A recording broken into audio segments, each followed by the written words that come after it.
L'invité du jour, animé par Emmanuel Guibert.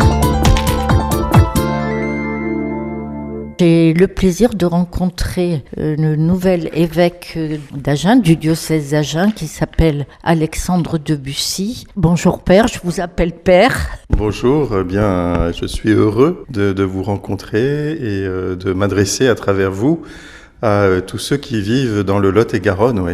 Alors donc vous avez été, avant d'être nouvel évêque, ordonné le 1er septembre à Agen, donc vous étiez avant dans la responsable curé de Pontoise, c'est bien ça? Alors juste avant, j'étais curé de Enghien-les-Bains, Saint-Gratien et tout un quartier d'Argenteuil qui formait un groupement paroissial, Notre-Dame de la Fraternité, pendant 8 ans. Mais en fait, moi je suis originaire des Yvelines.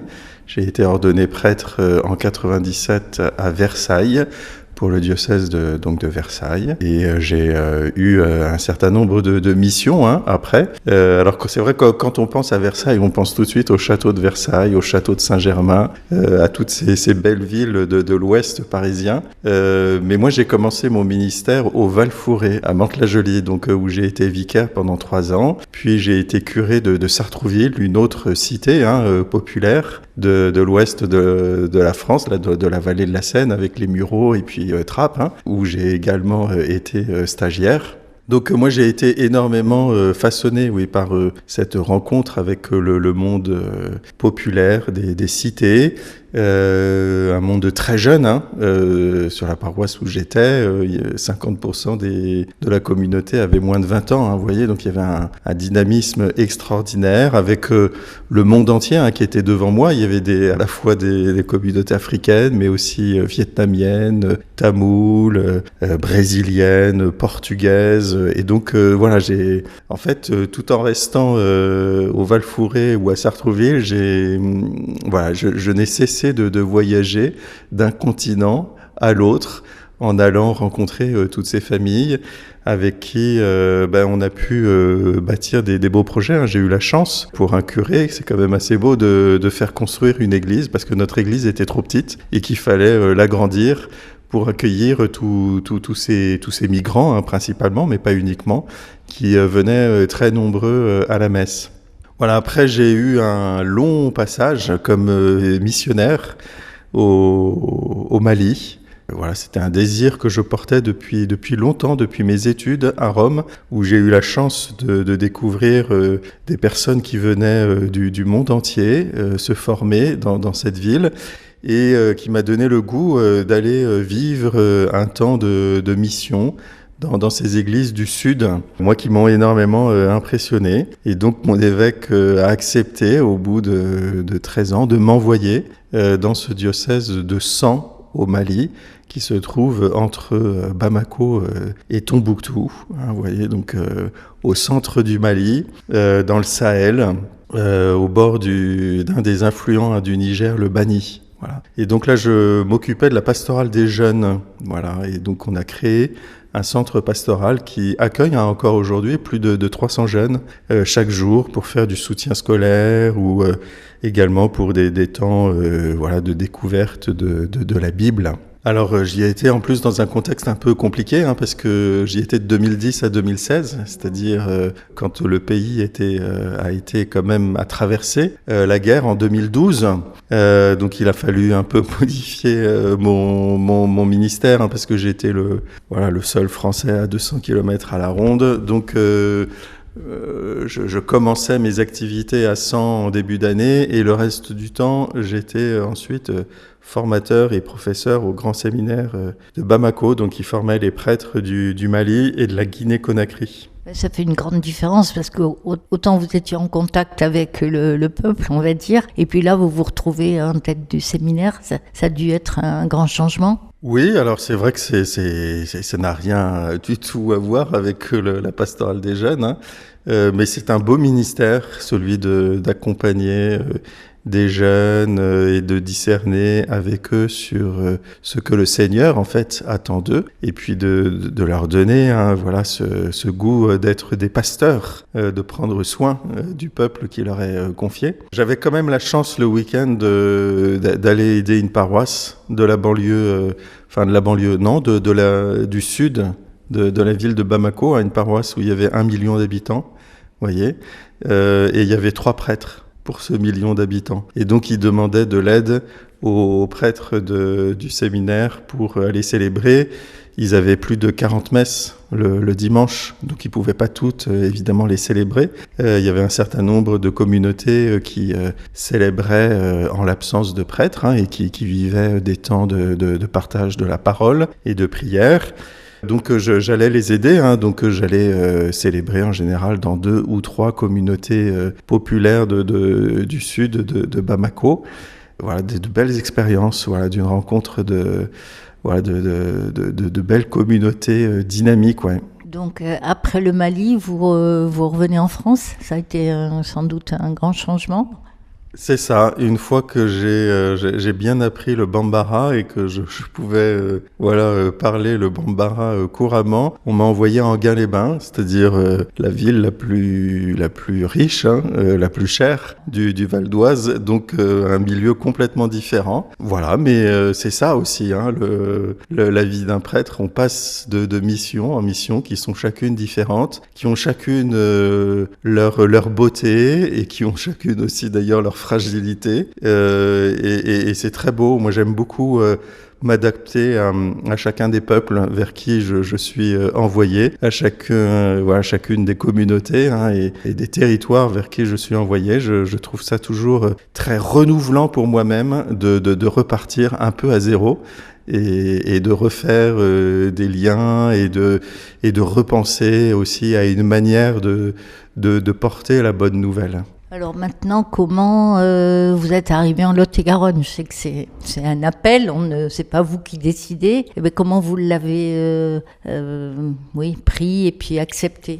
Oui, à jour, le nonce apostolique, qui est comme l'ambassadeur du pape dans chaque pays, m'a appelé et m'a convoqué le lendemain en me disant le pape François vous nomme évêque d'Agen. Donc ça a été quand même un peu d'abord une stupéfaction, parce que je ne me doutais pas, en effet, que le pape François puisse m'appeler. Et voilà, c'est quand même une charge qui est énorme. Donc au départ, on se sent un peu intimidé devant l'ampleur de ce qui nous est demandé.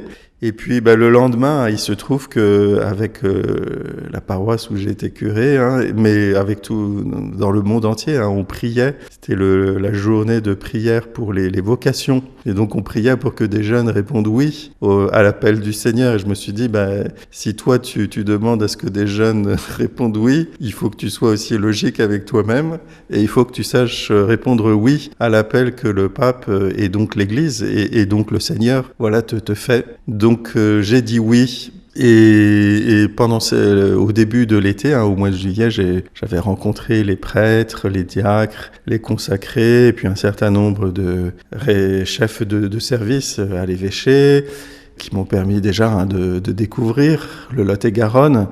Et puis le 1er septembre, donc il y a eu l'ordination épiscopale dans la cathédrale d'Agen, entouré de beaucoup de chrétiens du Lot-et-Garonne, mais aussi de paroissiens de Notre-Dame de la Fraternité, de Versailles, de Mantes-la-Jolie, de Sartrouville, et beaucoup d'amis qui sont venus, pour commencer cette mission, et dans ce beau territoire du Lot-et-Garonne.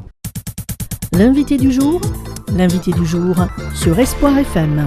Oui, alors là, vous vous retrouvez dans un terrain, disons que le département du Lot-et-Garonne est une terre d'accueil, puisque là, vous allez retrouver pas mal de nationalités qui sont installées. Bon, comment vous voyez votre ministère maintenant ? Ça, c'est ma première question. Et ensuite, il y a beaucoup, donc, je pense qu'il y a le tiers de curés de paroisse qui viennent ou d'Afrique ou d'ailleurs. Comment vous voyez votre ministère ? Et puis la troisième question, c'est la place des laïcs, puisque, effectivement, on est quand même un département plutôt déchristianisé, on va dire. Comment vous voyez, puisque c'est quand même à l'ordre du jour, cette responsabilité plus importante que doivent prendre les laïcs dans l'Église, et particulièrement les femmes?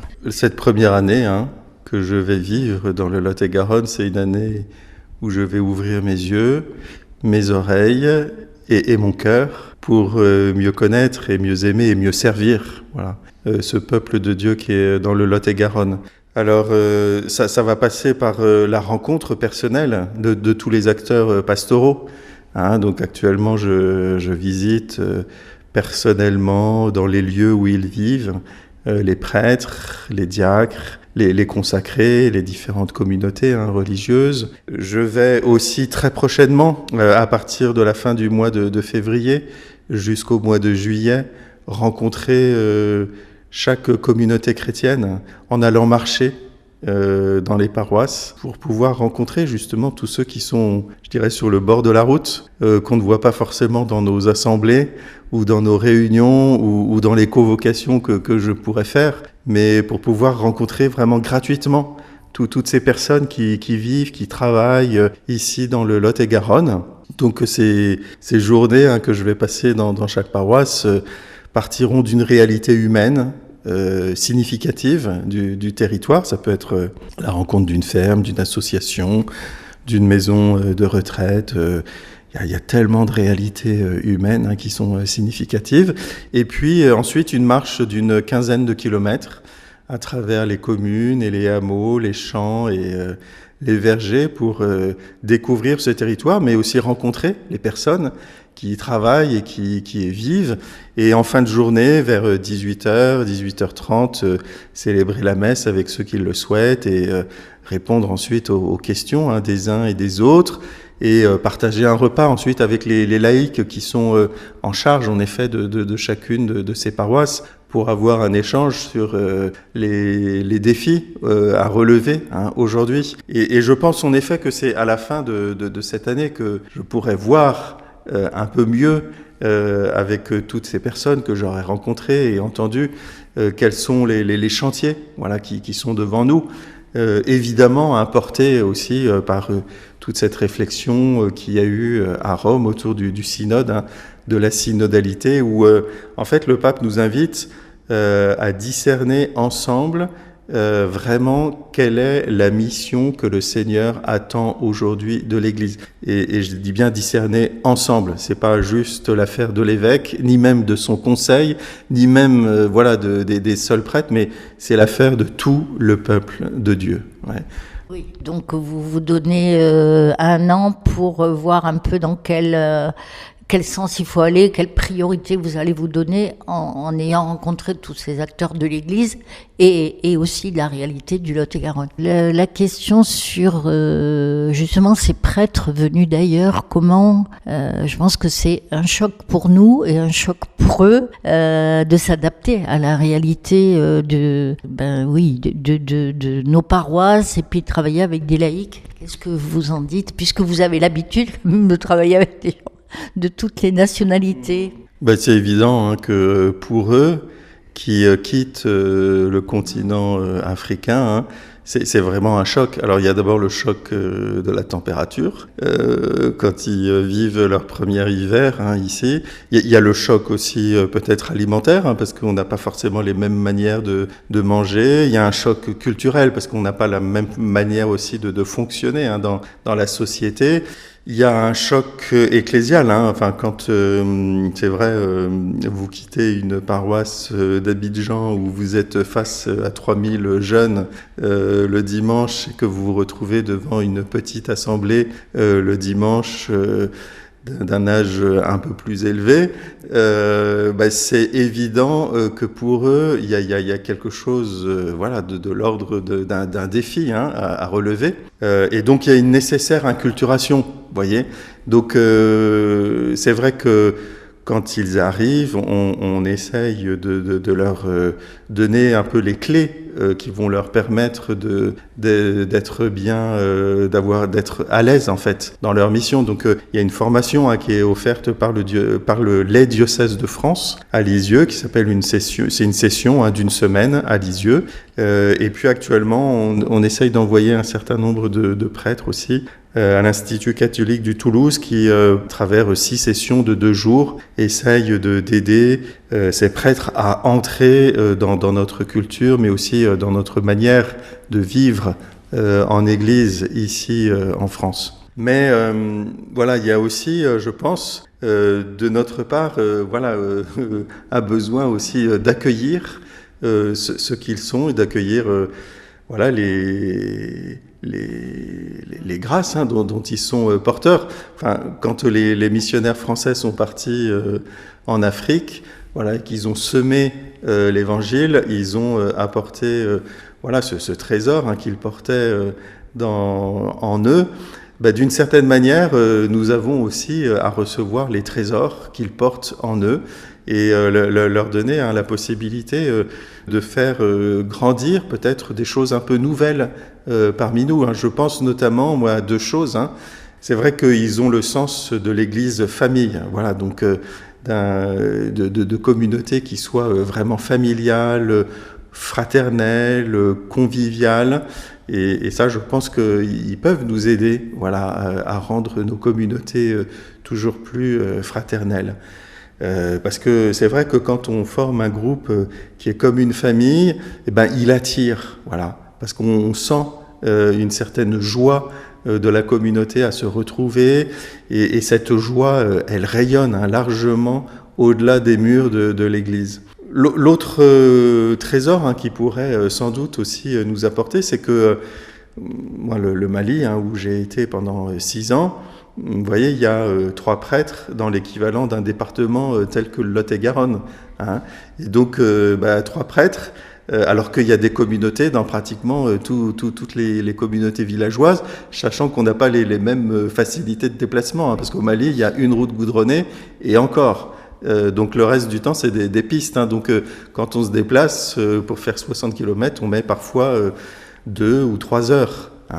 Donc les prêtres n'ont pas la possibilité d'aller célébrer les messes dans tous les villages ou dans toutes les communautés de leur paroisse. Et donc ils s'appuient sur ce qui s'appelle des catéchistes, qui sont des laïcs, qui se sont d'ailleurs formés de manière assez profonde. C'est des formations qui durent à peu près 2 ans et qui animent les communautés chrétiennes locales, qui proposent des temps de prière, qui proposent des formations catéchétiques pour la préparation au baptême, au mariage, etc.